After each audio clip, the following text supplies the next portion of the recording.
On that day they read from the book of Moses in the hearing of the people, and it was found written that no Ammonite or Moabite should ever enter the assembly of God. For they did not meet the people of Israel with bread and water, but hired Balaam against them to curse them. Yet our God turned the curse into a blessing.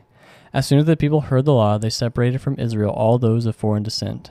Now before this, Eliashib, the priest, who is appointed over the chambers of the house of our God, and who is related to Tobiah, prepared for Tobiah a large chamber where they had previously put the grain offering, the frankincense, the vessels, and the tithes of grain, wine, and oil, which were given by commandment to the Levites, singers, and gatekeepers, and the contributions for the priests.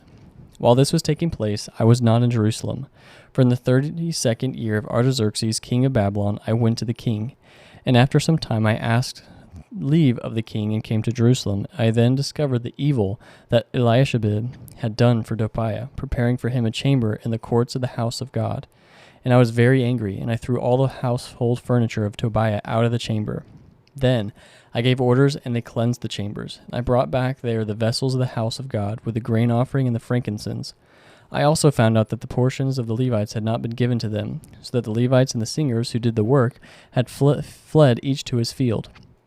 So I confronted the officials and said, "Why is the house of God forsaken?" And I gathered them together and set them in their stations. Then all Judah brought the tithe of the grain, wine, and oil into the storehouses. And I appointed as treasurers over the storehouses Shelemiah the priest, Zadok the scribe, and Pedaiah of the Levites, and as their assistant Hanan the son of Zakur, son of Mattaniah, for they were considered reliable, and their duty was to distribute to their brothers. Remember me, O my God, concerning this, and do not wipe me out of my good deeds that I have done for the house of my God and for his service. In those days I saw in Judah people treading wine presses on the Sabbath, and bringing the heaps of grain and loading them on donkeys, and also wine, grapes, figs, and all kinds of loads, which they brought into Jerusalem on the Sabbath day. And I warned them on the day when they sold food. Tyrians also, who lived in the city, brought in fish and all kinds of goods and sold them on the Sabbath to the people of Judah and in Jerusalem itself. And I confronted the nobles of Judah and said to them, "What is the evil thing that you are doing, profaning the Sabbath day? Did not your fathers act in this way? Did not our God bring all the disaster on us and on this city? Now you are bringing more wrath on Israel by profaning the Sabbath." As soon as it began to grow dark at the gates of Jerusalem before the Sabbath, I commanded that the doors should be shut, and gave orders that they should not be opened until after the Sabbath.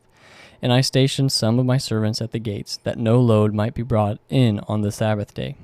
Then the merchants and sellers of all kinds of wares lodged outside Jerusalem once or twice. But I warned them and said to them, "Why do you lodge outside the wall? If you do so again, I will lay hands on you." From that time on, they did not come on the Sabbath. Then I commanded the Levites that they should purify themselves and come and guard the gates, to keep the Sabbath day holy. Remember this in my favor, O my God, and spare me according to the greatness of your steadfast love. In those days also I saw the Jews who had married women of Ashdod, Ammon, and Moab, and half of their children spoke the language of Ashdod, and they could not speak the language of Judah, but only the language of each people. And I confronted them and cursed them and beat some of them and pulled out their hair. And I made them take an oath in the name of God, saying, "You shall not give your daughters to their sons, or take their daughters for your sons, or for yourselves. Did not Solomon king of Israel sin on the account of such women? Among the many nations there was no king like them, and he was beloved by God, his God, and God made him king over Israel. Nevertheless, foreign women made him even to sin. Shall we then listen to you and do all this great evil and act treacherously against our God by marrying foreign women?" And one of the sons of Jehoiada, the son of Eliashib, the high priest, was the son-in-law of Sanballat the Horonite. Therefore I chased him from me. Remember them, O my God, because they have desecrated the priesthood and the covenant of the priesthood and the Levites. Thus I cleansed them from everything foreign, and I established the duties of the priests and Levites, each in his work. And I provided for the wood offering at appointed times and for the first fruits. Remember me, O my God, for good.